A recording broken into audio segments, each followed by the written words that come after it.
Ahí estamos. Bien, perfecto. Bien, digo, en el día de hoy vamos a ver sector monetario, sector financiero, algunas características, algunas ideas generales. Eh, la idea es justamente ver algunos temas tales como el dinero, el sistema financiero, el rol de los bancos, el rol del Banco Central, cómo se crea el dinero. La teoría cuantitativa del dinero la vamos a ver más adelante, porque la idea es justamente ver, vamos a ver si podemos incluir un tema que no está en la bibliografía, pero que es de muy rabiosa actualidad, que tiene que ver con actualidad o no, ya viene desde hace tiempo, ¿no? Que es el tema de la inflación. Hay teorías sobre inflación y ver algunas ideas sobre inflación. Desde ya no están en el programa, pero tal vez en las próximas clases algún tiempito, algún momento de la clase le dediquemos al tema de inflación y ahí vamos a ver teoría cuantitativa del dinero, que es la más conocida, incluso la saben porque vulgarmente se conoce que eh, generalmente se dice que la inflación es únicamente monetaria. Bueno, eso es la idea de la teoría cuantitativa del dinero, pero la idea es verlo ahí. En la clase de hoy vamos a ver ideas muy básicas sobre el sector monetario financiero, muy básicas. Eh, ¿Qué tiene que ver con esto? ¿Con qué es el dinero? ¿Cómo se crea el dinero? ¿Cuál es el rol de los bancos y el Banco Central, etcétera, ¿no? Bien, dicho esto, generalmente cuando se suele hablar de dinero, en cualquier manual se van a encontrar con esto, con las funciones del dinero. Es más, hay veces que se suele dar como respuesta a la pregunta de qué es el dinero, se suele contestar lisa y llanamente cuáles son las funciones. El dinero es algo que responde a estas características y por ende cualitativamente o sí, y cuantitativamente hacen a que exista el dinero como tal. Entonces, cuando hablamos de dineros, generalmente hablamos de un medio de pago, es decir, es una de las características del dinero, y como tal, como medio de pago, el dinero sirve para ir al mercado, ¿no? En este caso, no sé, a una verdulería, al almacén y justamente comprar lo que nosotros queremos, por eso es medio de pago, ¿no? Por otro lado, el dinero sirve como unidad de cuenta, es decir, los precios se referencian en una moneda, en este caso será el peso argentino o el dólar o la moneda en cuestión en el cual tenga ese mercado se fije monetariamente, ¿no? Eh, para que se den una idea, y esto siempre ponemos el mismo ejemplo, la unidad de cuenta es como si fuera el sistema métrico para medir la altura o para medir distancia, etcétera, etcétera, ¿no? Eh, Dicho esto, la unidad de cuenta es eso, es el peso argentino, ¿no? Si vamos a una verdulería, ¿en qué moneda nos vamos a encontrar para justamente comerciar? Bueno, en la unidad de cuenta es el peso argentino, ¿no? Eh, es la unidad de referencia, ¿no? En la cual nos vamos a referenciar para medir valor, ¿no? Y por otro lado, el dinero también sirve como reserva de valor, es decir, nos permite guardar por un tiempo valor a lo largo justamente de un periodo de tiempo. Está claro que la inflación atenta contra esta función de reserva de valor, pero bueno, como tal, también dentro del momento inflacionario existen algunas herramientas financieras para cubrirnos contra la inflación, por más que exista este proceso. Y se invierte justamente en pesos argentinos, ya sea, por ejemplo, en el mercado de capitales, porque, no sé, se compra un bono o porque se compra una acción de una empresa o en el mercado financiero porque se establece un plazo fijo, o en una billetera virtual también que dan un interés, ¿no? Entonces ahí son todas herramientas, tanto el mercado capital, el mercado financiero, que nos permiten ahorrar en pesos, ¿no? Está claro que todas ellas tienen algún grado de indexación o fluctúan en base a los procesos inflacionarios, devaluatorios, etcétera, ¿no? Pero bueno, está claro que la inflación como tal atenta con la función este, del dinero como reserva de valor, ¿no? Está claro. Bien, entonces dinero son estas funciones, uno podría decir a priori, es algo que repercute o que o es un bien que nos permite utilizarse como medio de pago, como unidad de cuenta y como reserva de valor, ¿no? Bien, eso es una idea, ¿no? Es una de las capas que vamos a mencionar de qué es el dinero. Otra idea sobre el dinero es un poquito más compleja, si se quiere, y ustedes que van a ser futuros abogados, cuando vemos contratos, uno podría mencionar que el dinero es un contrato también. Y es un contrato crediticio, es decir, todo dinero es crédito. Es crédito. ¿Qué es el crédito? Bueno, esto es una promesa de entrega de un activo en un futuro. Y en un crédito tenemos dos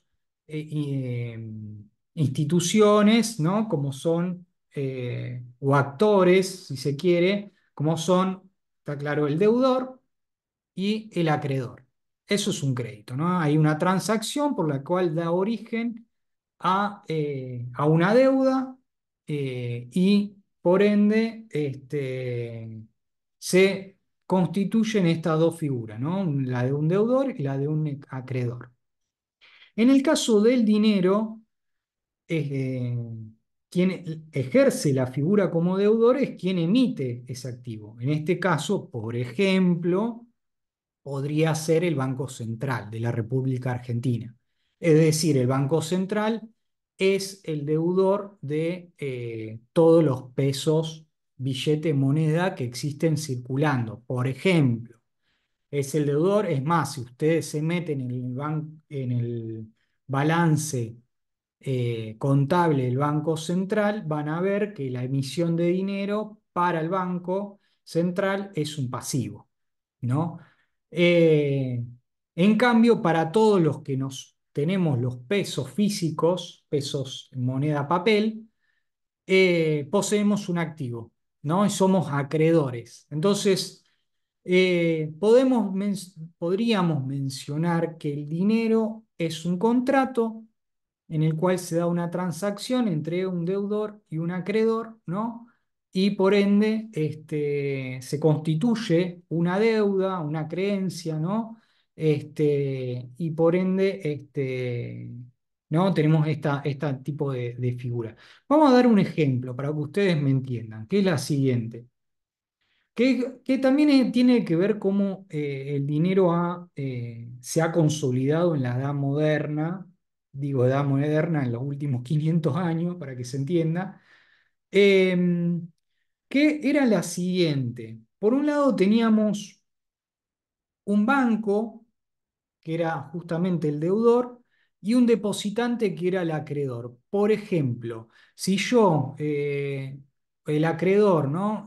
Tengo oro metálico, me estoy remontando en el tiempo, ¿no? Gente que justamente la función del dinero contemporáneo surgió de esta forma, el dinero moneda papel, como certificado, ¿no? Es decir, si yo tengo oro, ¿no? Y deposito ese oro en el banco, está claro que el banco me debe oro, ¿no? Porque le estoy dejando mi oro al banco, ¿no? Para que lo resguarde.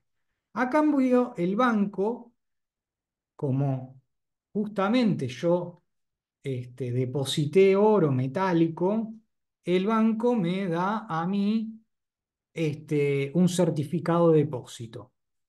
Ese certificado de depósito, en los últimos 500 años, se constituyó como el dinero en moneda papel que todos conocemos, ¿no? Es más, así surgió el dinero en moneda papel, como un certificado de depósito.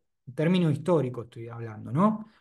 Entonces, en esa transacción entre justamente alguien que tiene metálico, en este caso oro, por ejemplo, que deposita ese oro en el banco y que ese banco nos da a cambio justamente un certificado de depósito, es una transacción, es un crédito.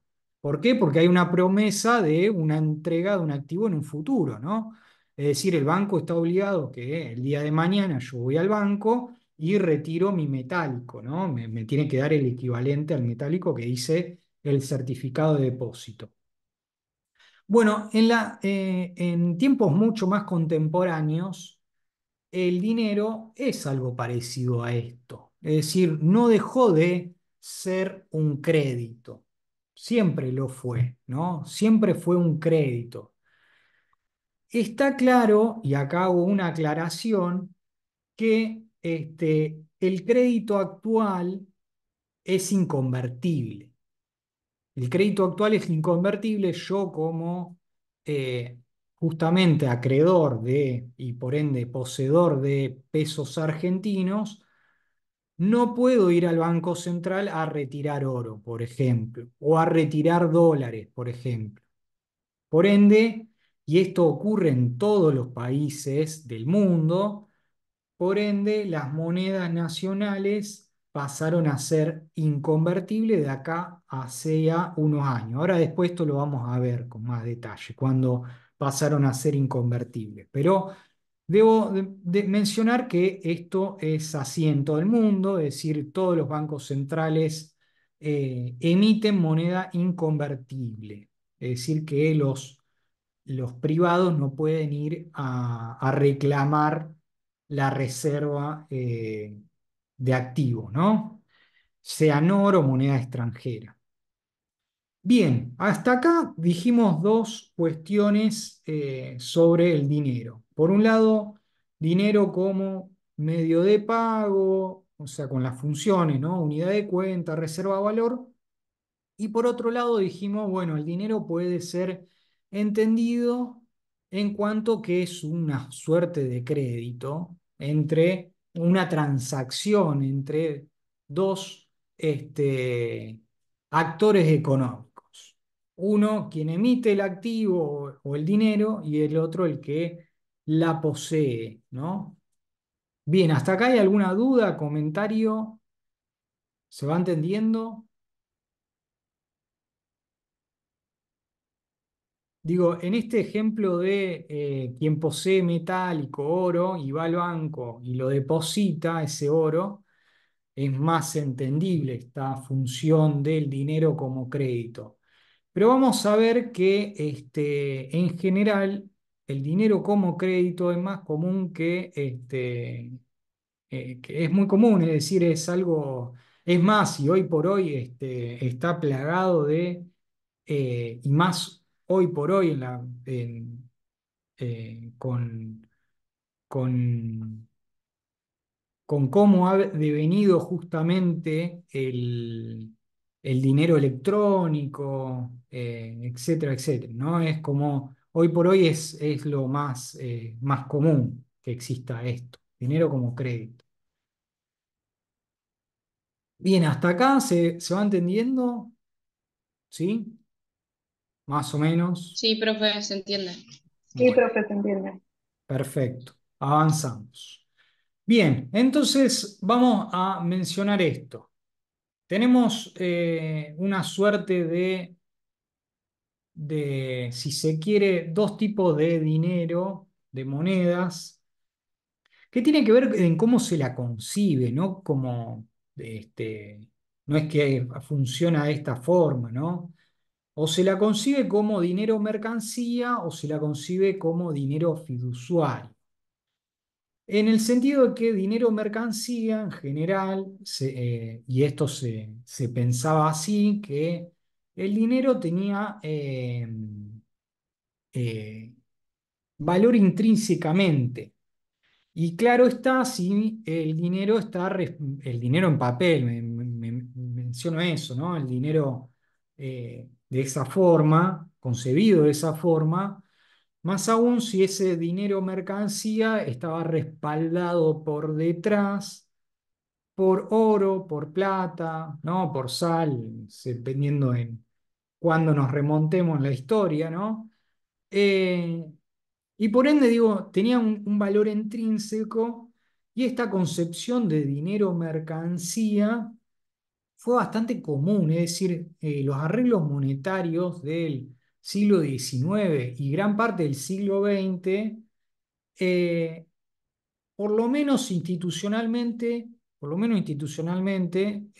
si bien con distinta flexibilidad o con distintas restricciones, se emitía dinero justamente respaldado. Es decir, tanto en el siglo XIX como en el siglo XX existía esto, con gran parte del siglo XX me refiero. Existía este dinero o mercancía como, con esto que menciono, en distintos tipos de arreglos institucionales, monetarios, sean flexibles o más, este, sí, o menos flexibles, ¿no? Eh, por ejemplo, tenemos en el siglo XIX era muy común el denominado patrón oro, o en parte del siglo XX, en la primera parte del siglo XX, era también muy común el patrón libra oro, libra porque justamente es la moneda de Gran Bretaña, y era en gran parte del siglo XIX y principio del siglo XX, la libra era, o mejor dicho, la economía británica era la economía dominante a nivel mundial. O ya en la segunda mitad del siglo XX hasta 1971 existió el denominado patrón dólar oro, ¿no? Esto igualmente lo vamos a ver más detalle en la unidad 3, pero es para que ustedes lo sepan. Es decir, en esta concepción o en estos arreglos institucionales, monetarios, se entendía que el dinero tenía que estar respaldado. Había que tener algún respaldo por detrás y todas las transacciones, unidades de cuenta, si bien se hacían en moneda nacional, en peso argentino, o en dólares, o en libras, etcétera, etcétera, por detrás existían oro, plata, en equivalente, ¿no? Es decir, había un respaldo. Capaz que esto lo conocemos mejor en Argentina por la experiencia de la convertibilidad, no ustedes, porque creo que ustedes nacieron después de la convertibilidad, nacieron después con la salida de la convertibilidad en los 90, pero fue algo parecido, ¿no? La convertibilidad en los 90 en Argentina entendía que el, debía emitirse pesos argentinos si existían por detrás los dólares equivalentes para esa misión, ¿no? Esa es una concepción de dinero mercancía. Ahora bien, a partir de 1971, Estados Unidos justamente deroga unilateralmente este patrón dólar oro, justamente después de la Segunda Guerra Mundial, el dólar pasó a ser la moneda hegemónica para todas las transacciones a nivel mundial. eh, pero esto justamente era un arreglo, si se quiere, monetario, cambiario para Estados Unidos, que ya para 1971 no le convenía a Estados Unidos y bueno, lo tira por el aire y devalúa su moneda, Estados Unidos, y por ende se deshace, por lo tanto, de este arreglo de tantos dólares se podían cambiar por cuánto oro, ¿no? Que era justamente ese arreglo institucional. Y por ende se empezó a concebir al dinero como fiduciario, es decir, inconvertible. Fiduciario significa que el dinero pasa a no tener eh, una convertibilidad. Una convertibilidad, está claro, o sea, en moneda extranjera o en oro o en plata, ¿no? Metálico, ¿no? No existe, es inconvertible. Desde 1971 en adelante, a nivel mundial, en general, todas las economías tienen o conciben una suerte de arreglo monetario fiduciario, ¿no? El dinero fiduciario. Todas las economías eh, se conciben de esta forma, ¿no? Fiduciario porque justamente hay un arreglo de garante, por eso viene de ahí de fiduciario, ¿no? Acá el garante es el gobierno, ¿no? El banco central, la Fed en el caso de Estados Unidos, etcétera, ¿no? Bien, y por ende está claro que pasa esto, gente, ¿no? Es dinero basado en la confianza, siempre lo fue, digo, por más que haya oro o plata, siempre hubo confianza en que el banco, ¿no? Si, en este caso, ¿no? En el dinero en mercancía, siempre hubo confianza en que el banco iba a tener el oro y la plata para el respaldo, pero bueno, acá es como que se le saca, en el dinero fiduciario se le saca ese respaldo, esa convertibilidad, ¿no?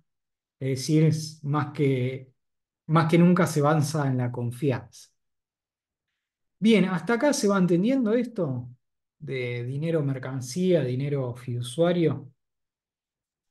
Sí, profe. Cuando tengan dudas, comenten, gente, ¿eh? Y por ende, hay algunas teorías que empiezan a decir, bueno, el dinero vale, o uno puede decir, bueno, el dinero vale en base si tiene valor intrínseco, es decir, dinero mercancía, si hay oro o plata. Ahora bien, hay otras teorías que dicen, no, guarda con eso, que en realidad el dinero, la moneda nacional, vale en tanto en cuanto es unidad de cuenta para muchas transacciones, y una de las cuales tiene que ver para el cobro de impuestos. Es decir, y acá vamos a explicar esto, que es el chartalismo, es decir, el dinero tiene valor porque el Estado cobra impuestos en la moneda nacional. Repito, para el chartalismo, las teorías chartalistas, lo que va a decir que el dinero como tal, dinero moneda, el papel moneda o la unidad de cuenta, el peso argentino, tiene valor en tanto en cuanto los estados cobran impuestos en moneda nacional. ¿Por qué? Bueno, porque justamente a partir del cobro de impuestos en moneda nacional es que todo el mundo va a aceptar transar moneda nacional para justamente pagar impuestos. Por ejemplo, si ustedes, no sé, tienen un negocio y justamente ese negocio tiene que pagar impuestos, ustedes para pagar esos impuestos van a necesitar moneda nacional y por ende van a estar obligados en cierta forma a conseguir esa moneda nacional, ¿no? Entonces van a querer cobrar la venta de sus productos en moneda nacional para conseguir los pesos argentinos necesarios para pagar esos impuestos, ¿no?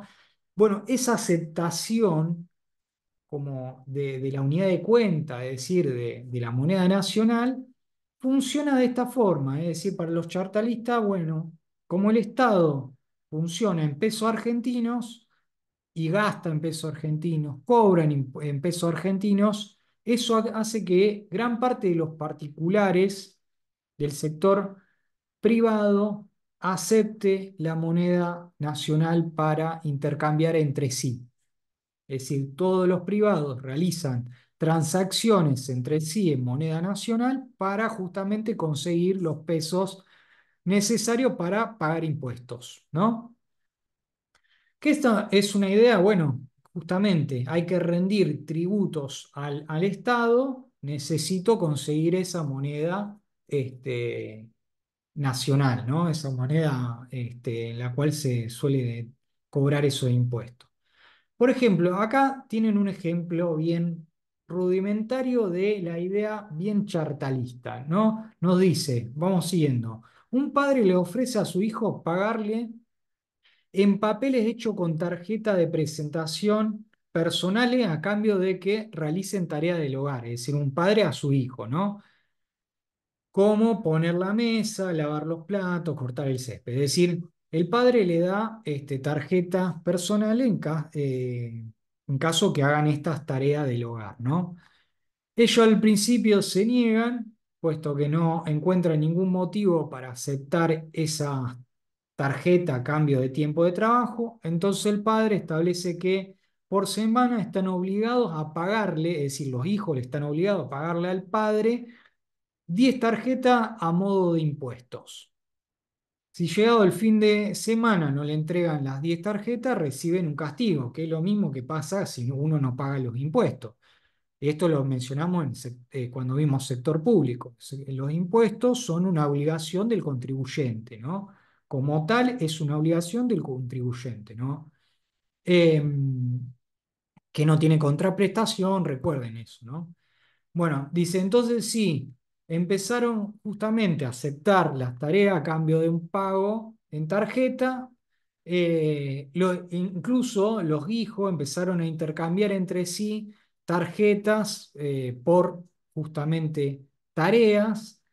Un hermano le paga con una tarjeta a otro por ayudarlo con su tarea, una actividad que no estaba entre las demandas del padre, ¿no? Entonces, incluso con el hecho de exigirle un tributo al padre, los propios hijos, en este caso los hijos es una metáfora del sector privado, ¿no? Eh, Intercambian tarjetas entre sí, ¿no? Para justamente conseguir las tarjetas para pagar el tributo, ¿no? Esta es una idea bien chartalista. Entonces, que se impone la moneda, es decir, los pesos argentinos, en este caso las tarjetas de presentación del padre, como unidad de cuenta porque hay que pagar tributos, ¿no? Esto es una idea bien chartalista.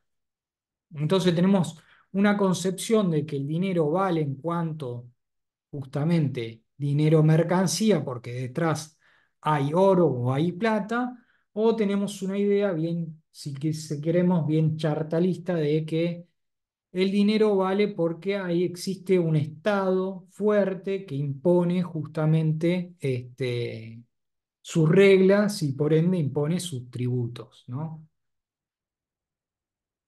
Bien, hasta acá, dudas, comentarios, ¿se va entendiendo? Sí, se entiende, profe.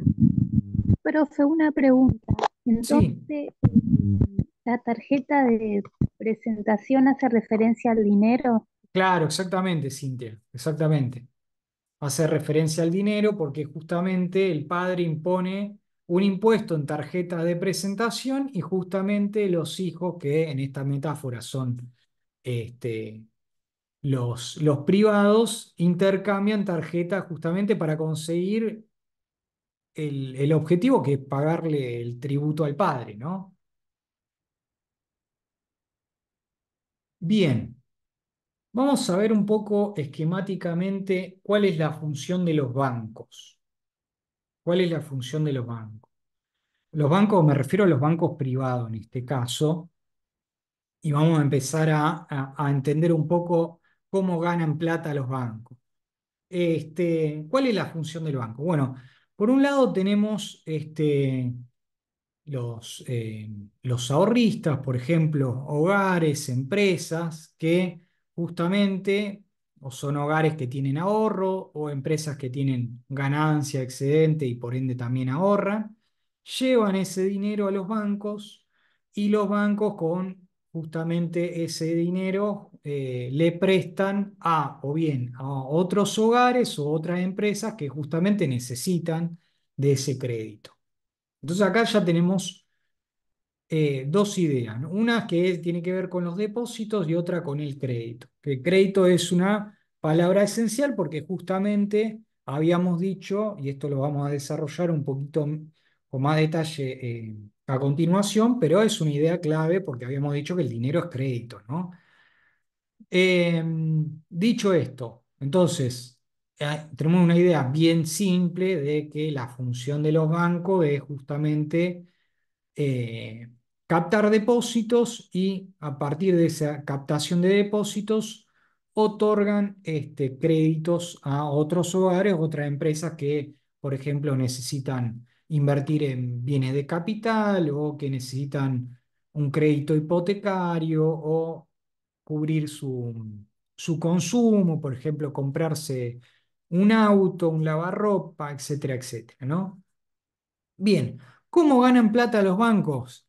Está claro que con la tasa de interés. Bueno, ¿qué es la tasa de interés? Es esto. La tasa de interés es el precio de endeudarse, ¿no? En este caso, los, los ahorristas le están prestando a los bancos, ¿no? Le están prestando a los bancos y los bancos le están prestando a su vez con ese dinero a otras empresas y otros hogares, ¿no?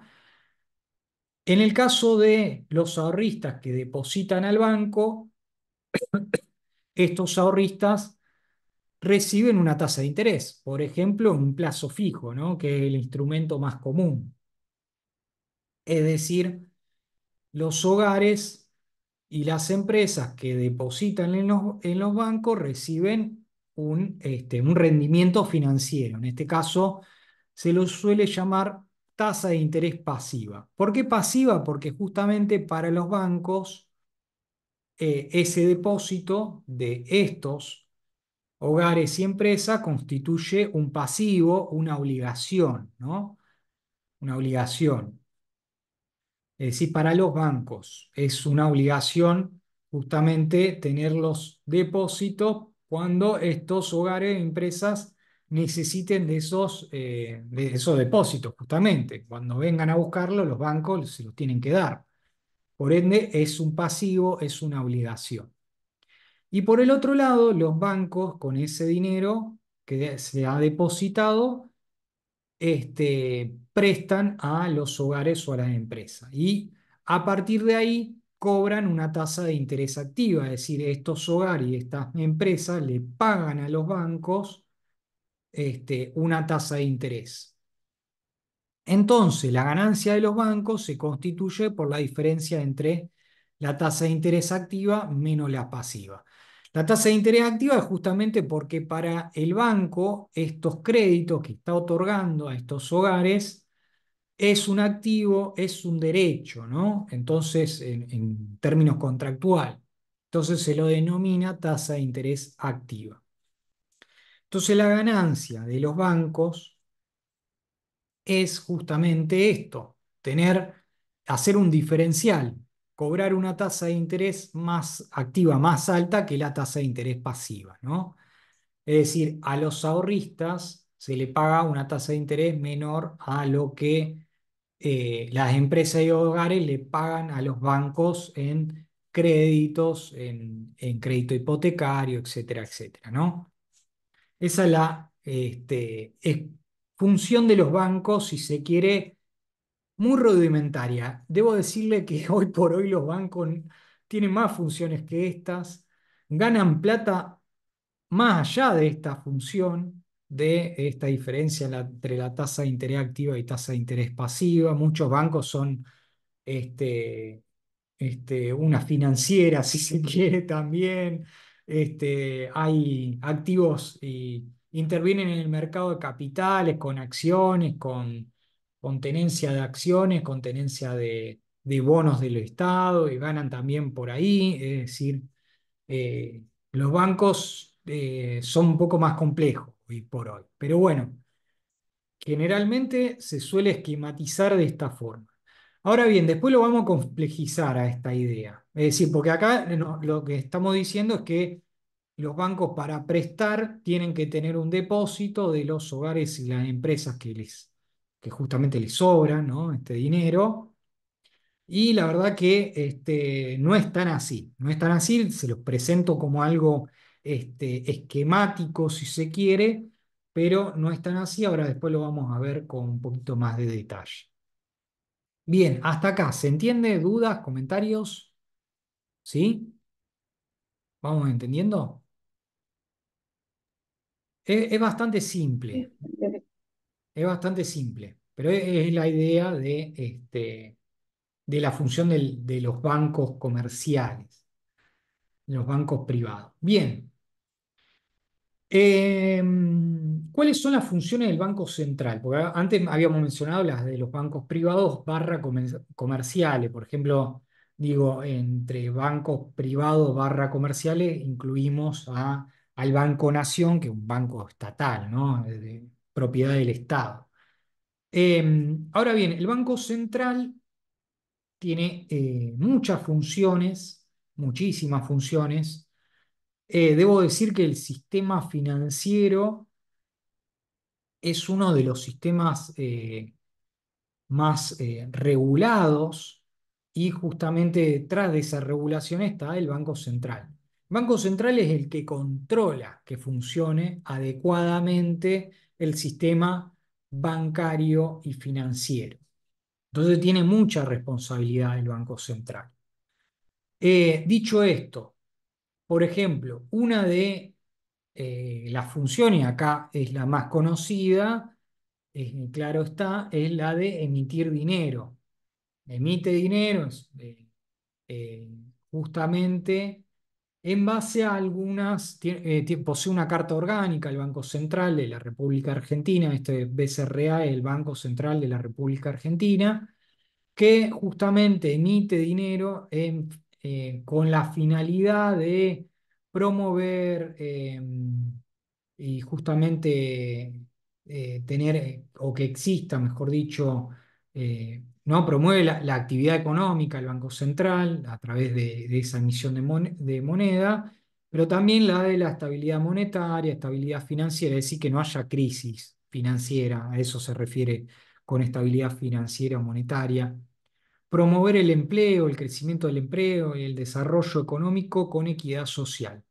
Esta, esta carta orgánica del Banco Central eh, está aprobada por el Congreso de la Nación, es decir, es una carta orgánica en la cual el Banco Central, en cuenta y orden del Congreso de la Nación, tiene que responder a estas funciones, ¿no? Eh, Insisto con esto, la carta orgánica se la aprueba justamente perdón, el Congreso de la Nación, ¿no? El Parlamento Nacional. Bien, también tiene otras funciones como no solo la de emitir, sino también la de ser agente financiero del Estado, de todas las transacciones del exterior, por ejemplo, de si el Estado Nacional, en este caso el Tesoro Nacional, debe pagar una obligación en moneda extranjera, por ejemplo, al FMI. El agente financiero es el Banco Central. Entonces, quien entrega esos dólares o la divisa para pagarle al FMI va a ser el Banco Central, justamente, porque es el agente financiero del Estado, del Tesoro, ¿no? Como bien habíamos mencionado, el Banco Central regula la actividad de los bancos, controla que justamente con estos objetivos de estabilidad monetaria y financiera, de promover el empleo, la actividad económica, el desarrollo económico, etcétera, regula a los bancos. Justamente que los bancos no hagan eh, cualquier tipo de actividad, sino que justamente su actividad se encuentre dentro de las regulaciones monetarias y cambiarias también, ¿no? Eh, También desarrolla la política cambiaria, es decir, interviene en el mercado cambiario para que el precio de- del dólar, cuando mencionaba el precio del dólar, me refiero al tipo de cambio, cuántos pesos se deben entregar para comprar un dólar, ¿no? Eso es el tipo de cambio. El Banco Central interviene en esos mercados cambiarios para justamente tener y respaldar el valor de la moneda también, que haya estabilidad financiera, etcétera, ¿no? Porque si hay una devaluación muy brusca, puede terminar en justamente atentar contra la estabilidad financiera, contra la estabilidad monetaria, etcétera, etcétera. Cuando me refiero a una devaluación es cuando el precio del dólar se dispara, ¿no? A eso me refiero. Bien, también una de las funciones del Banco Central es la de administrar las reservas del país. En general, los bancos centrales, y esto es común a todos los bancos centrales de todos los países, tienen reservas. Pueden ser reservas en moneda extranjera, reservas en oro, o sea, en metálico, ¿no? O certificados de depósitos de metálico, es decir, tienen el Banco Central, no sé, depositó el metálico en el Banco de Londres, y ahí es un equivalente a tener oro, ¿no? En Argentina. Y por último, también esta administra la reserva también interviniendo en el mercado cambiario, ¿no? Buscando esta estabilidad cambiaria, financiera, monetaria, ¿no? Porque, y repito, si existe una devaluación muy brusca, atenta contra todos estos objetivos, ¿no? Entonces, un poco, un poco justamente estas reservas hacen que no se dispare el tipo de cambio, que no aumente, que no haya una devaluación brusca, ¿no? Y por ende, una de las funciones es la de administrar esta reserva en metálico o en moneda extranjera que posee el Banco Central. Y por último, una de las funciones del Banco Central es la de ser el prestamista de última instancia, lo que se suele decir, ¿no? eh, o reserva de valor de los bancos comerciales barra privados, ¿no? ¿Qué prestamista de última instancia? Es que justamente si los bancos comerciales privados que operan en la Argentina necesitan de liquidez, esa liquidez la puedan ir a buscar al Banco Central, es decir, el Banco Central se las otorgue, ¿no? Si necesitan esa liquidez porque, no sé, hay muchos depositantes que fueron a retirar sus depósitos, bueno, ahí el Banco Central responderá con liquidez a esos bancos y les prestará a los bancos eh, a partir de la emisión, por ejemplo, ¿no? Entonces, es un prestamista de última instancia.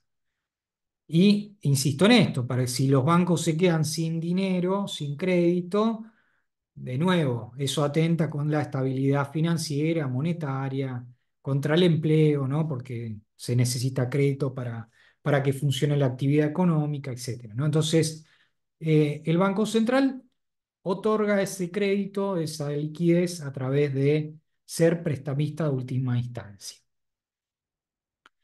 Bien, hasta acá se va entendiendo. Vamos a ir Una polemizando un pregunta poco, sí. de, de actualidad, digamos. ¿Y por qué este personaje, vamos a decir, que tenía tanto interés, incluso lo dijo en campaña, en cerrar el Banco Central? ¿Y si se puede hacer realmente eso? Uy, tenemos para largo para eso. A ver, la idea de Milei era justamente dolarizar, por eso quería cerrar el Banco Central. Responde a un ideal de la teoría austríaca que entienden que el dinero únicamente lo deben emitir entidades privadas sin regulación del Estado y que en todo caso la autorregulación del mercado va a hacer que ese dinero valga algo, ¿no?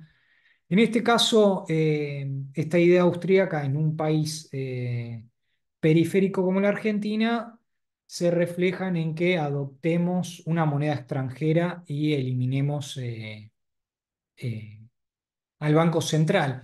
Debo decir que es una idea un poco extrema en el sentido de que, como vemos, en realidad, como función, la de emitir dinero no es la única que tiene el Banco Central, tiene otras funciones. Tiene la de ser agente financiero del Estado, ¿no? La de regular a los bancos y que estos bancos este, tengan respaldo, por ejemplo, que tengan capital y que no cobren cualquier cosa a los depositantes o que no cobren cualquier cosa cuando este, con la tarjeta de crédito, ¿no? Que les pueden cobrar un interés abusivo, ¿no? Es decir, regula tasas de intereses, comisiones, para que justamente el sistema financiero bancario no se pase de vivo, ¿no? Con las otras partes, con con los depositantes, con los prestatarios, etcétera, ¿no? No, y también tiene la política cambiaria, la política monetaria, que acá no la mencioné, que es parte de la emisión de dinero, es decir, el Banco Central establece tasa de interés de referencia, es decir, tiene muchísimas funciones el Banco Central. El tema es que la teoría austríaca resume al Banco Central como si tuviera únicamente la función de emitir dinero, cosa que no es así. Tiene muchísimas funciones y roles, que incluso en esta filmina no se reflejan, porque no nos dan los tiempos tampoco. Entiende la teoría austríaca que únicamente la inflación proviene de la desestabilización monetaria que puede llegar a ocurrir cuando el Banco Central emite dinero. Por eso quiere cerrar el Banco Central. Por eso entienden muchos austríacos que el Banco Central no debería existir porque al emitir desestabiliza la actividad económica y termina generando inflación. Es muy larga, es una teoría muy larga. Es muy larga porque digo, entiende que existen tasas de intereses naturales, etcétera, etcétera, que es muy complejo, que va más allá de del entendimiento que queremos que ustedes adquieran. Así que eh, la respuesta bien simple es que, bueno, el Banco Central es malo porque emite. Entonces, si el Banco Central es malo porque emite, hay que eliminar el Banco Central, no puede emitir, entonces no existiría inflación o no existiría desestabilización crediticia en los términos de austríaco, ¿no? A eso se llega, a esa idea. Pero entiendan que el Banco Central tiene muchas otras funciones que, por ejemplo, si no existiera el Banco Central, no sé, al depositante le podrían pagar una miseria de tasa de interés, ¿no? Por sus depósitos, le podrían cobrar en extremo una tasa de interés por girar en descubierto en su cuenta, y así sucesivamente. O pueden cambiar la tasa de interés sin el consentimiento del depositante, etcétera, etcétera. Esas cosas están todas reguladas por el Banco Central, no solo en Argentina, sino en todo el mundo. Necesariamente hay un Banco Central, incluso en esos países que adoptan una moneda extranjera. Por ejemplo, Ecuador tiene al dólar como moneda de circulación. Si bien tiene una moneda, tiene otras monedas también Ecuador, no solo, incluso nacionales. Eh, pero tiene un banco central Ecuador, por ejemplo. Es decir, si bien la moneda es extranjera o tiene una moneda extranjera como generalmente se realizan algunas de las transacciones o la gran mayoría de las transacciones en Ecuador, si bien en la moneda extranjera, el Banco Central sigue existiendo porque tiene que existir todas estas políticas sí o sí, ¿no? Incluso la de emitir dinero. Porque si bien la moneda es el dólar en Ecuador, los bancos siguen emitiendo dinero. Y es lo que vamos a ver a continuación, que es esto. No sé si respondí tu inquietud, Matías. Sí, sí, profe. Yo, bueno, no quería preguntar más, pero en realidad, o sea, si se cierra el Banco Central, ¿quién regula la actividad de los otros bancos? ¿O se privatizan todos? Y esa era la idea. Esa es la idea, sí. Y Ah, bueno. supuestamente si hay una crisis financiera bancaria, se resuelve en la misma crisis. Es decir, se resuelve depurando esos individuos que operan mal, ¿no? En una crisis. Lo que pasa es que en el medio se llevan puesto ahorros, la actividad económica, mayor desempleo, eh, etcétera, etcétera, ¿no? Se fuman los ahorros de los depositantes, Que era así como, por ejemplo, los bancos centrales, y esto poniendo un poquito de historia, comienzan a existir al principio del siglo XX. Y antes, si bien existían bancos centrales o bancos nacionales que operaban como si fueran bancos nacionales, bancos centrales, mejor dicho, por ejemplo, en Gran Bretaña no existe un banco central como tal. Ahora bien, sí existe el Banco de Inglaterra, que en realidad es el Banco Central, ni más ni menos, quien emite dinero, quien regula los otros bancos, etcétera, etcétera. Y existió siempre el Banco de Inglaterra, como tal, como un banco nacional con la función de un banco central. Pero dicho esto, en las crisis financieras y monetarias del siglo XIX, en las cuales no se tenía esta concepción tan arraigada de banco central o de que existan bancos centrales, las crisis monetarias y financieras eran muy profundas y por ende se llegó al consenso en el principio del siglo XX, gente, dejemos de joder con las crisis monetarias y financieras porque se llevan puesto a los ahorristas, se llevan puesto a la actividad económica, etcétera, etcétera, ¿no?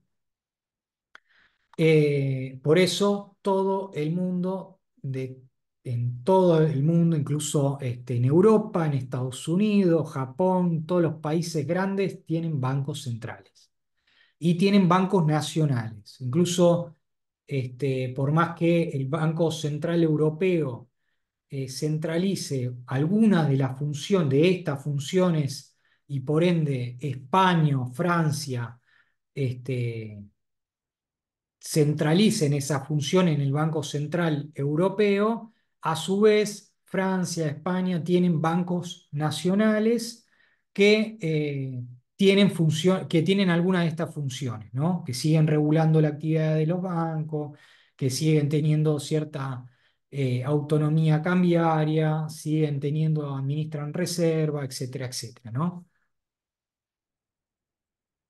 Bien, dicho esto, vamos a pasar a entender la creación de dinero, que es bastante importante dentro de la creación de dinero y entiéndanlo de esta forma, empiecen, acá les tiro una idea que es creación de crédito, porque habíamos dicho que el dinero es crédito, ¿no? Bien, hay dos formas de creación de dinero. Esto está en todos los manuales de economía.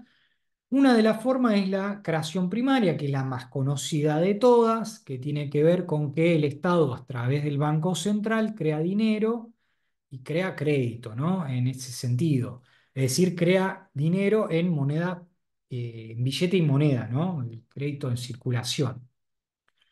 Que ese dinero en circulación en Argentina, y esto en todo el mundo es así, representa el 20%, más o menos el 20% del dinero en circulación. Es decir, el dinero en papel, en moneda papel, y también las monedas, ¿no? Que hay circulando, representan el 20% de todo el dinero que hay en circulación en la Argentina. Entonces, y acá yo sé que esto les puede sonar raro porque se suele reiterar muchas veces en los medios de comunicación y en redes sociales que el dinero lo crea el Banco Central y la verdad que como bien estamos viéndolo en esta filmina, el dinero que crea el Banco Central es algo minoritario del dinero que existe en circulación. Esto no solo en Argentina, sino en todo el mundo, es así. Insisto en esto, tiene justamente por detrás la idea o la forma en la cual se crea el dinero, que es un crédito, ni más ni menos. ¿Cuál es la otra forma de que se crea dinero? Es la creación denominada creación secundaria. Es decir, los bancos comerciales y privados, acá incluimos también al Banco de la Nación Argentina, por más que sea propiedad del Estado, es un banco comercial, ¿no? El Santander, ¿no? Eh, el Credicop, me estoy olvidando un montón de bancos igual. El Banco Nación, el banco hipotecario, etcétera, etcétera, el banco municipal, el banco de Santa Fe, ¿no? Eh, etcétera, etcétera, son todos bancos comerciales. Ellos son todos bancos comerciales y como tales crean dinero. Existe creación secundaria de dinero.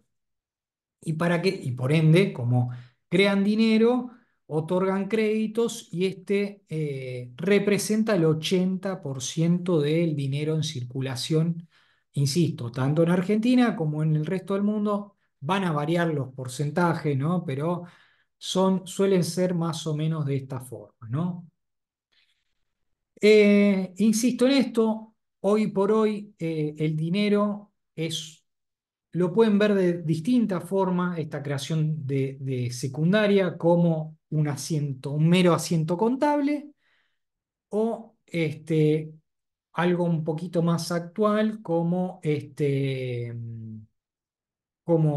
dinero electrónico. Es decir, ustedes si le depositan, si trabajan y le depositan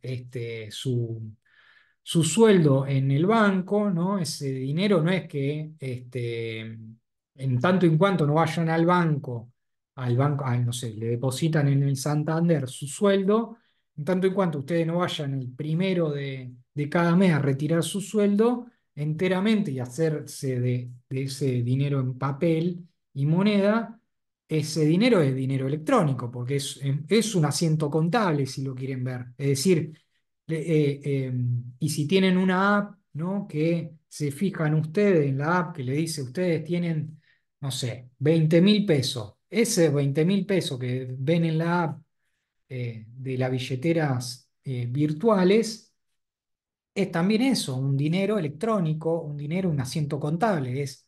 Le está diciendo el banco o la billetera virtual que ustedes poseen este, esa plata, es decir, y por ende pueden retirarla cuando quieran o pueden transar con esa, a crédito de esa billetera, ¿no? Es decir, pueden ir a un comercio y si tienen Mercado Pago y en su mercado, en la billetera de Mercado Pago tienen, no sé, 20.000 pesos, pueden ir al supermercado y a cuenta y orden de ese saldo crediticio, porque no es más ni menos que un saldo crediticio, pagar lo que adquirieron en el supermercado, o en un almacén, etcétera, etcétera, ¿no? Incluso digo, hoy por hoy, esta idea de que el dinero es crédito es mucho más fácil de verla que antiguamente, que obviamente que siempre íbamos a un comercio, pagábamos con billete y monedas, ¿no? Eh, Físicos.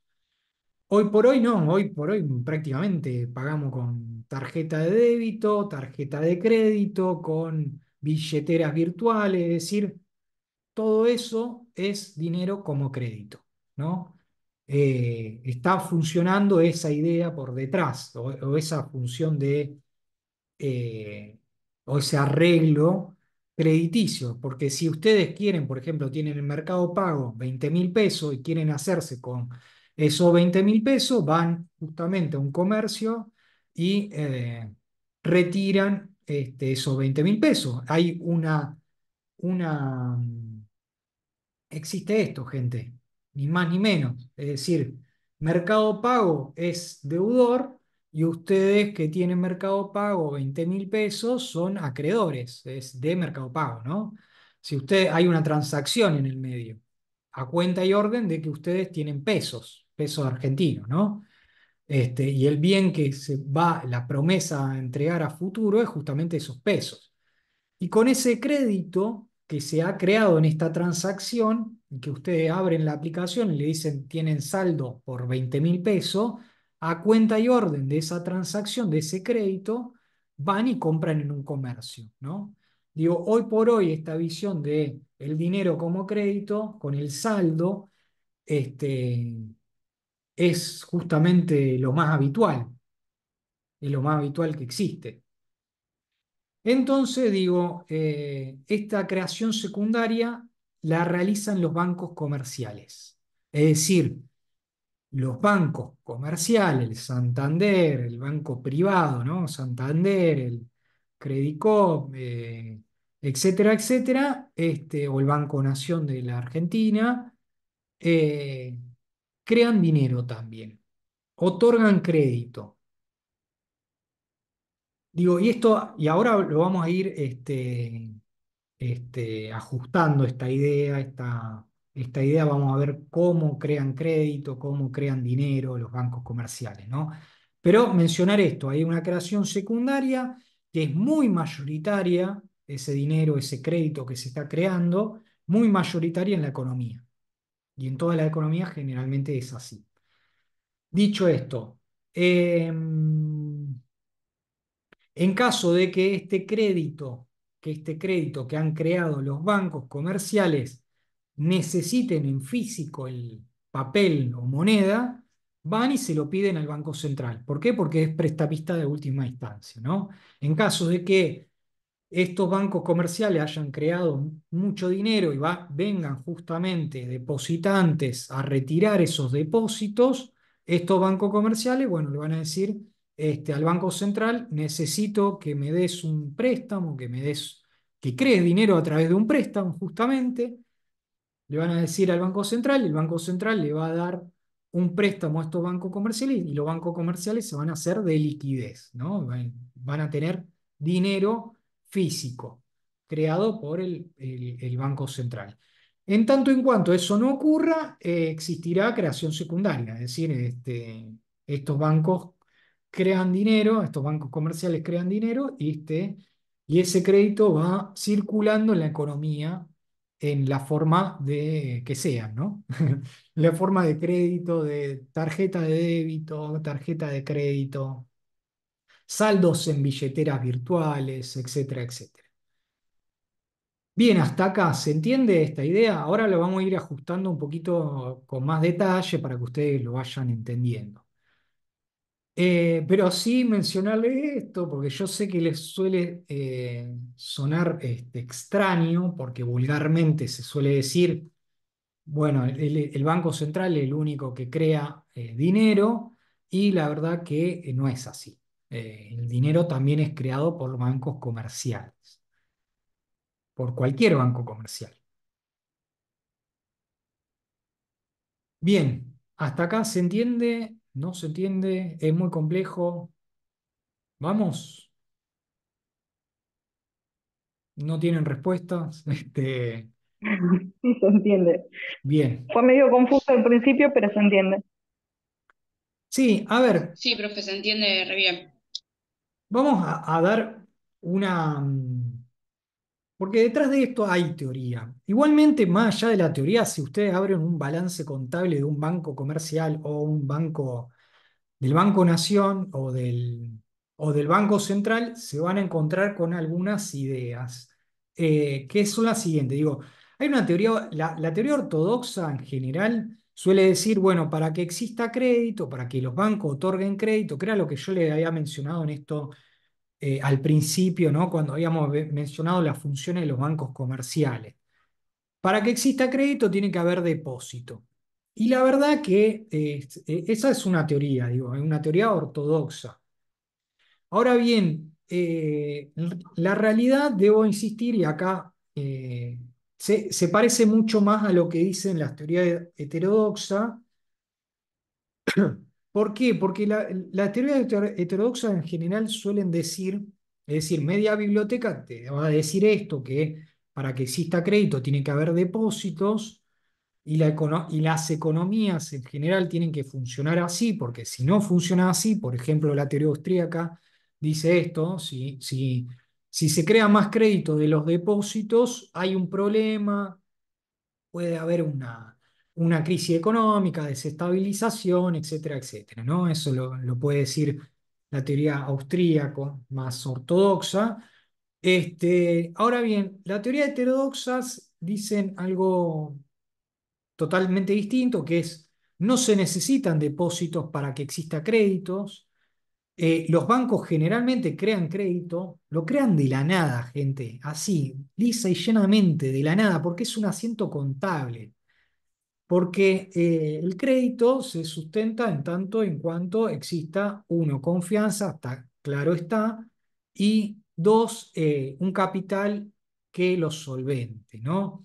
En general, como los bancos están solventados por el Banco Central, el capital que constituyen los bancos, etcétera, etcétera, por un montón de regulaciones, los bancos en general crean crédito, crean dinero y lo crean de la nada, es decir, no existía y al día siguiente existe.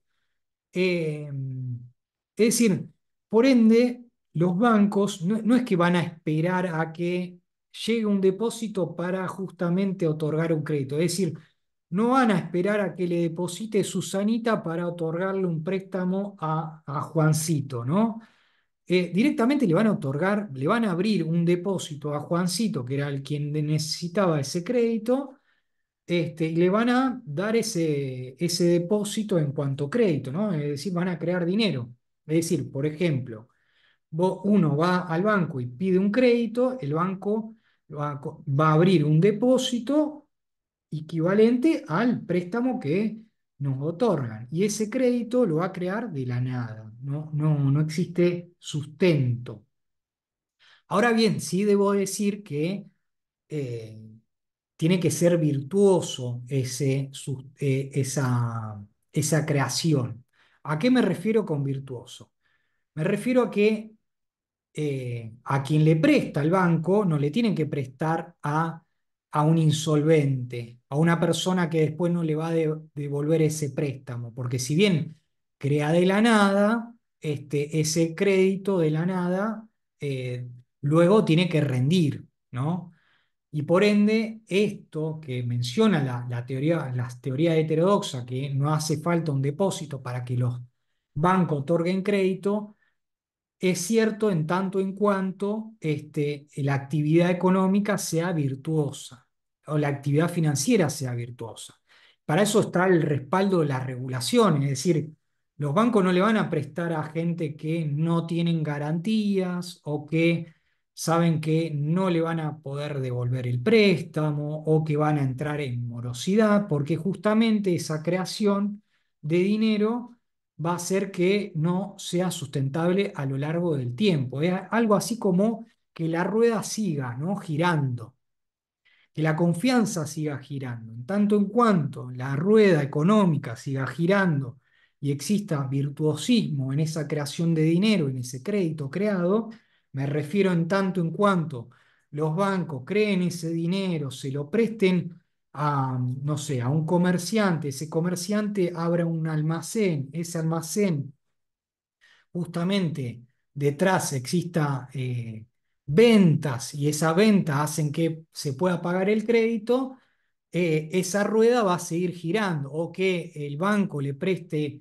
a un empresario para invertirlo en maquinaria, que esa maquinaria justamente rinden fruto en porque hay mayor producción, mayor contratación de empleados, mayores ventas y esas ventas hacen que se pueda pagar el crédito, justamente eso hace que la rueda siga girando, ¿no? Cuando esa rueda se rompe y los bancos, y esto ha ocurrido innumerables de veces, le han prestado a gente que no ha devuelto esos créditos, está claro que esa rueda se rompe también. Y los bancos van a endurecer sus eh,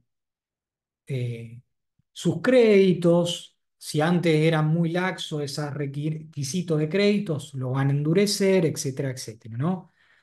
Insisto en esto, los bancos crean crédito en cuanto la rueda siga girando, ¿no? La actividad económica siga girando. Entonces, en general, lo que se suele decir dentro de esta teoría heterodoxa es que el crédito acompaña la actividad económica. Si la actividad económica se desploma, en general, estos créditos muchas veces se devuelven y nunca se vuelven a pedir o directamente entran en morosidad, ¿no? Entonces hay dos opciones, o directamente se devuelven y no se vuelven a pedir porque no hay actividad económica que lo sustente a ese pedido de crédito, porque no hay empresas que necesiten invertir en maquinaria o que no hay hogares que necesiten del crédito hipotecario, etcétera, etcétera o directamente entran en morosidad y por ende se les complica la actividad económica incluso a los propios bancos porque no pueden hacer negocios con créditos que no pueden cobrar, ¿no? Está claro. Bien, dicho esto, para que se entienda, los bancos en general funcionan de esta forma, por más que existan dos tipos de teoría, usted lo digo, lo menciono porque existen dos bibliotecas, pero en general los bancos funcionan de esta forma, es decir, no van a esperar que un depositante deposite para dar un préstamo, porque la verdad es que si hacen eso, básicamente los bancos no pueden incrementar su nivel de actividad, no pueden funcionar correctamente.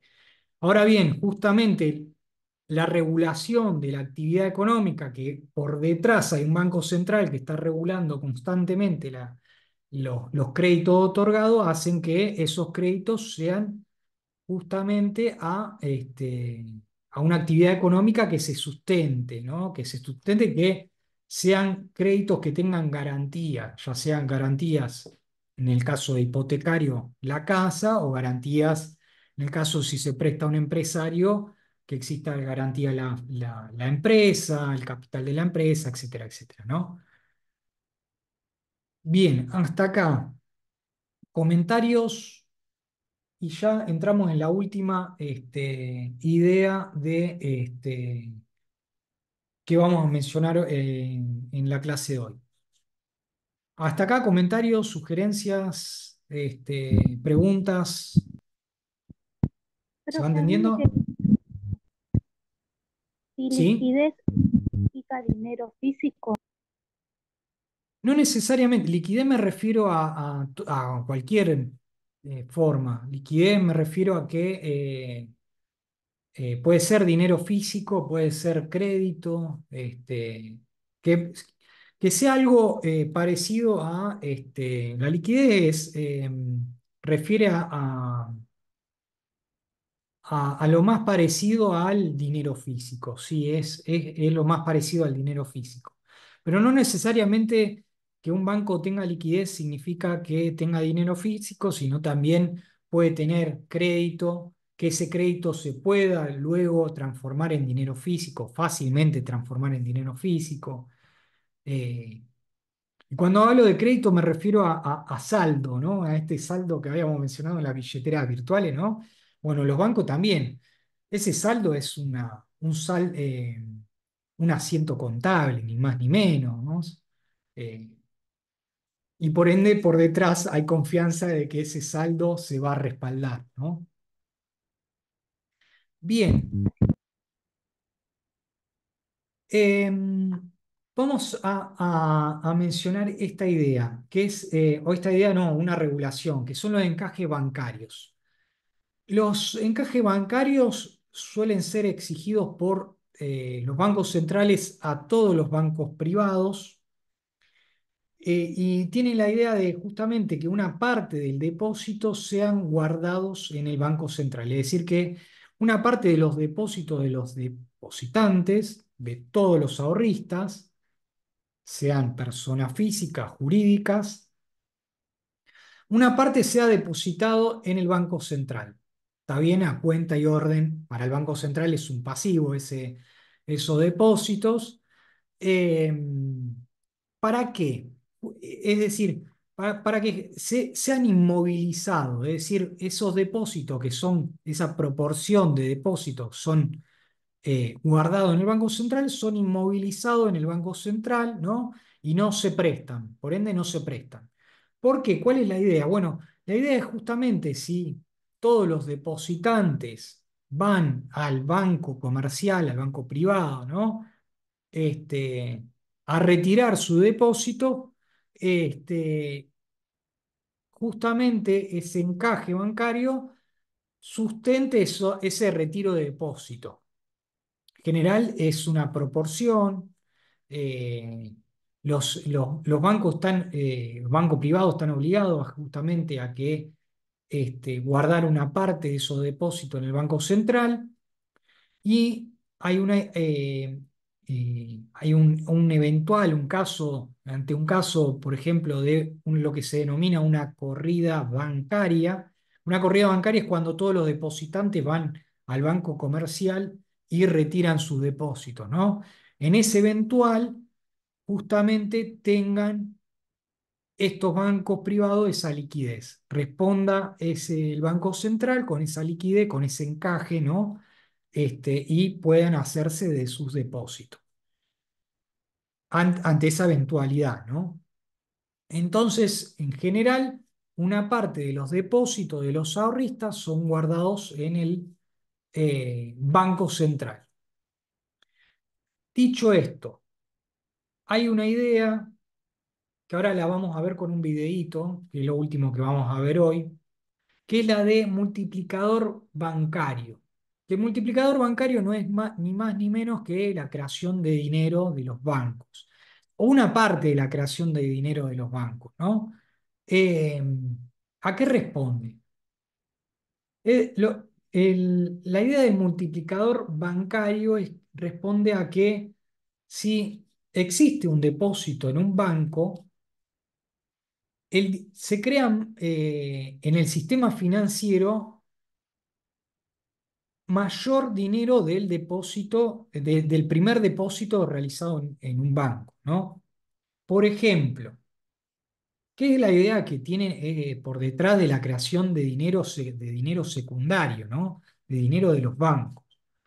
En el sentido, por ejemplo, la persona uno deposita en el banco 1.000 pesos, ¿no?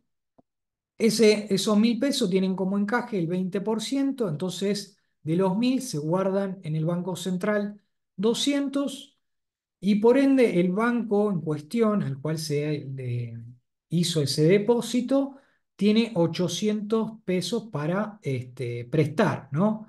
Entonces va a este banco, se lo presta a la persona 2, esta persona 2 que no sé, puede ser si acá era Juancito, acá Susanita, ¿no? Se lo presta a Susanita, Susanita lo guarda en el banco, ese dinero que le prestó, por ende, como hay un encaje, una parte de esos 800 se guarda en el Banco Central y por ende son 160, que es el 20% de los 800, se guarda en el Banco Central. Y por ende, el banco en cuestión tiene 640 para prestar y así sucesivamente. Así sucesivamente, el banco privado está creando dinero. Esta es una idea, si se quiere, el multiplicador bancario es una hipótesis, una idea de hipótesis sobre creación secundaria de dinero. A eso va. Es un ejercicio hipotético, la creación, el multiplicador bancario. Un ejercicio hipotético de cómo, con números, con un ejercicio, ¿no? En este caso, se puede ir creando dinero. No necesariamente así, gente. Es un ejercicio hipotético, ni más ni menos. Y como ven, el depósito inicial habían sido 1.000 pesos y terminó creándose 5.000 en total, ¿no? Entonces, si vamos sumando este depósito, más este depósito, más este depósito y así sucesivamente, se han creado 5.000. Dicho esto, yo en el examen no le voy a pedir ni un ejercicio numérico, ni, por ejemplo, acá yo le dejo matemáticamente, si a alguno de ustedes le gusta la matemática, lo puede ver de cómo se sacó eh, los 5.000 que habíamos mencionado anteriormente, pero este ejercicio matemático yo no se lo voy a tomar, está claro que no, ¿no? Yo sí lo que le quiero afianzar es la idea de que existe hipotéticamente un ejercicio de que responde a la idea de creación secundaria de dinero, es decir, que los bancos privados comerciales crean dinero, ¿no? A través del denominado multiplicador bancario, que insisto, es un ejercicio hipotético, hipotético. No necesariamente tiene que hacer de esta forma. Que en general está en todos los manuales de economía, la idea del multiplicador bancario. Por ejemplo, pueden ser el Banco Central acá, haber creado no sé, 1.000 millones de pesos, por ejemplo, y estos 1.000 millones se lo presta no sé, al tesoro, el tesoro lo deposita, el tesoro del Estado, ¿no?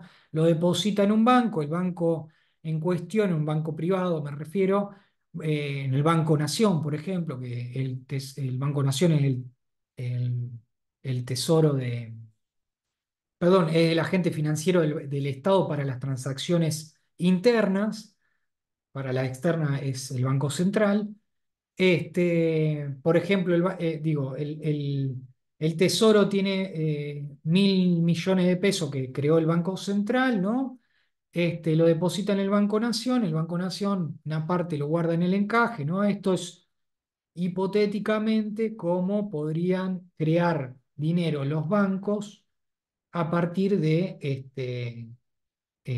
los bancos comerciales privados, ¿no? A partir de una emisión primaria de dinero también, ¿no? Por poner un ejercicio hipotético. Entonces, la idea del multiplicador bancario es que el dinero creado en la economía por la creación secundaria de dinero fue mayor justamente al depósito inicial. Por eso multiplicador, porque hay que multiplicarlo, en este caso, por 5 para dar con el dinero creado, ¿no? ¿Se entiende, gente? Ahora les muestro un videito para que ustedes lo vean en un caso, si se quiere, práctico, ¿no? Para afianzar la idea, ni más ni menos. A ver, denme 2 segundos. En el videito hablan de coeficiente de caja, pero coeficiente de caja es lo mismo que encaje bancario, exactamente lo mismo. A ver, ahí se los comparto, entiendo que se lo estoy compartiendo. Cualquier cosa me dicen, es bien cortito el videito, ¿no? Al alcance de todos. En el vídeo de hoy hablaremos del efecto multiplicador de los bancos. Antes de nada, tenemos que saber que los bancos solo están obligados a mantener en sus reservas una cantidad mínima de dinero. A esta cantidad se le llama el coeficiente de caja. Para este ejemplo, vamos a decir Que insisto, el coeficiente de caja es el encaje, ¿no? Es lo el mismo. Banco Feliz tiene un coeficiente de caja del 10%. Imaginémonos que José quiere realizar un depósito de 1.000 euros en el Banco Feliz. Sabemos que el coeficiente de caja del Banco Feliz es del 10%, por lo que el banco tendrá que guardar 10% de sus 1.000 euros, o sea, 100. Ahora el Banco Feliz puede prestar 900 euros de ese dinero a Sofía. Sofía, muy contenta con este préstamo, decide ingresarlo también en el Banco Feliz. Ahora el Banco Feliz tendrá que guardar el 10% de estos 900 euros, o sea, 90, y podrá prestar los 810 sobrantes. Esta cadena se puede repetir hasta que no quede dinero para prestar. Para ver en cuánto se han convertido los 1.000 euros iniciales, primero tenemos que calcular. Bueno, listo. Hasta ahí. ¿Se entiende, no? Y así sucesivamente, ¿no? No es algo reiterativo, pero la idea del multiplicador es esa. Bueno, hay un depósito inicial y ese depósito inicial, a través de la creación secundaria de dinero, en este caso hipotético que refiere al multiplicador bancario, eh, la creación total de dinero es mayor a depósito inicial en cuestión, ¿no? A eso se refiere. Bien, dudas, comentarios, ¿se entendió? Más o menos, fue una clase complicada, no tanto. ¿Se entendió, profe? Bueno, bueno, no sé si tienen dudas, comentarios, si no, nos vemos el miércoles. Misma hora, mismo canal. La última pregunta, Sí, ¿siempre el sí. banco se queda con el 20%? A ver, el coeficiente de encaje o el encaje bancario puede variar según la regulación. No, no es siempre con el 20%. No sé, para que se den una idea, los depósitos en dólares, si ustedes tienen dólares y van al banco y los depositan, el coeficiente de encaje bancario es casi el 90% porque, por ejemplo, por la mala experiencia que ocurrió en el 2001, ¿no? Entonces esos depósitos están prácticamente hiper mega garantizados de que si hay una corrida bancaria y todos los depositantes van a buscar sus dólares, lo van a tener físicamente, sin ningún problema. En el caso de los depósitos en pesos, la verdad desconozco, pero depende siempre de las regulaciones monetarias y van cambiando a lo largo del tiempo. Pero insisto en esto, acá hay dos conceptos que vimos en la última dos filminas, una es la del encaje bancario y otra la del multiplicador bancario. Está claro que cuanto más elevado sea, y esto entiéndanlo de esta forma, cuanto más elevado es el encaje bancario, menor va a ser la creación secundaria de dinero porque va a estar toda guardada justamente en el Banco Central, ¿no? ¿Se entiende esta correlación? Este, si el Banco Central establece un encaje bancario del 100%, la creación secundaria del dinero va a ser cero, ¿no? Está claro. Para irnos a un extremo total. En cambio, si la creación, perdón, si, si el coeficiente bancario, el encaje bancario es menor del 100%, va a haber creación secundaria. Cuanto menor sea, mayor va a ser la creación secundaria. ¿No? Hay esa correlación intrínseca entre multiplicado, cuánto se está creando secundariamente y cuánto es el encaje bancario, ¿no? Bien, ¿se entendió? Más o menos. Sí, sí. Sí, sí. Bueno, gente, nos vemos el miércoles. Vayan estudiando, así que cualquier duda que tengan, váyansela anotando. Así en la clase de consulta del viernes, la podemos evacuar sin problema. Gracias, perfecto. Bueno, bueno, nos vemos. Profe, Sí, una pregunta. Ahora que Tiago habla, ahora sí, que Tiago. ya resolvimos eso que le mandé por mail y demás, ¿yo ya puedo rendir el parcial? Sí, entiendo que sí. Yo igualmente, si te parece, Tiago, me comunico. Yo mañana tengo que ir a la facultad, sí o sí. Me Bueno, comunico bien con la facultad, pero si la Secretaría Estudiantil te dio el ok para estar en acta, no, no va a haber ningún problema. bueno, perfecto. El material de estudio, lo que usted me mandó al mail. Sí, exacto, Bueno, exacto. perfecto. Bueno, Bueno, nos vemos. chao, profe, gracias. Chao.